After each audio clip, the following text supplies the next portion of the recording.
दोस्तों आज मैं एक कमाल की बात बताता हूँ। अगर इंसान को जानवर कहो तो नाराज हो जाता है, वही शेर कहो तो खुश हो जाता है। बल्कि शेर भी एक जानवर का ही नाम है। हाय गाइस, मेरा नाम है Krishna Sunti. Welcome to my new episode of #Monday motivation में।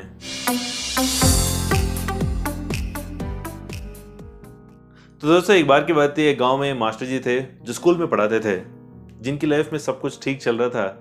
बेटा था जिसकी पढ़ाई पूरी होने वाली थी, बेटी थी जिसकी उम्र शादी की हो चली थी और बीवी थी। सब कुछ परफेक्ट चल रहा था। पर एक दिन उनके दिमाग में ऐसा ख्याल आया जिसने उनकी जिंदगी बदल दी। उन्हें लगने लगा कि उनकी वजह से घर वाले सब खुश हैं, उनकी वजह से गांव में सब लोग अच्छे हैं, उनकी वजह से स्कूल में सब कुछ चल रहा है। धीरे धीरे ये ख्याल जो है कब घमंड में बदल गया, मास्टर साहब को पता ही नहीं चला। ये ख्याल जो है बढ़ता जा रहा था। उन्हें लगने लगा कि हर काम जो हो रहा है वो उन्हीं की वजह से हो रहा है। एक दिन उसका बचपन का दोस्त उन्हें मिलने आया था। दोनों दोस्त मिलकर बात कर रहे थे, बचपन की जो भी मीठी यादें थे वो सब याद कर रहे थे। और इतने में ही मास्टर साहब अपनी बड़ाई करना शुरू कर दिए थे और कहने लगे कि मेरी वजह से सब कुछ चल रहा है, मेरी वजह से स्कूल में ये हो रहा है, मेरी वजह से घर वाले खुश हैं, मेरी वजह से ये हो रहा है, वो हो रहा है। तो ये सब सुनने के बाद उसके दोस्त ने कहा कि दोस्त, मुझे तो नहीं लगता ये सब कुछ तुम्हारी वजह से चल रहा है। अगर तुम हो तो ये सब कुछ हो रहा है, मुझे लगता है ये बात गलत बात है। तो सुनते ही मास्टर साहब को गुस्सा आ गया था और कहने लगे कि अच्छा ठीक है, तो किससे पूछना है बताओ, कहाँ पर पूछेंगे तो तुम्हें साबित कर सकता हूँ। बताओ, घर में पूछना है, गांव में पूछना है या स्कूल में पूछना है, बताओ कहाँ पूछना है। ये सुनने के बाद उसके दोस्त ने कहा कि ठीक है, पास में एक बाबा जी आए हैं, हम उन्हीं के पास जाएंगे, उन्हीं से पूछेंगे कि कैसे साबित करना है। तो दोनों दोस्त मिलकर वहां पर गए थे बात करने के लिए। दोनों दोस्त स्वामी जी के पास गए, स्वामी जी को पूरी बात समझाई थी। तो स्वामी जी ने कहा ठीक है, मेरे पास इसका एक उपाय है, पर मेरे कहने के बाद बिना कुछ कहे मेरी बात को तुम्हें मानना पड़ेगा। बोलो मंजूर है? तो मास्टर जी ने कहा हाँ जरूर मंजूर है। तो स्वामी जी ने कहा कि अभी के अभी तुम इस गांव छोड़कर शहर चले जाओ, 2 साल तक वापस नहीं आना, वो भी बिना बताए किसी को। बोलो मंजूर है? तो सुनते ही मास्टर साहब ने कहा हाँ ठीक है, पर मेरे घर वाले चिंता नहीं करेंगे मेरे बारे में। तो स्वामी जी ने कहा कि बस उसकी चिंता तुम छोड़ दो, वो सब मैं संभाल लूंगा। तो सुनने के बाद मास्टर जी वहां से चले गए थे और स्वामी जी ने एक बात जो है गांव में फैला दी थी कि आश्रम में एक शेर आया था और मास्टर जी को उठाकर लेके चला गया।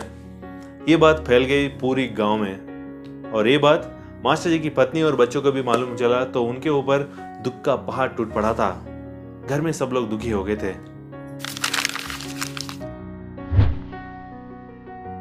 2 साल यूं ही बीत गए तो मास्टर जी वापस गांव आए थे।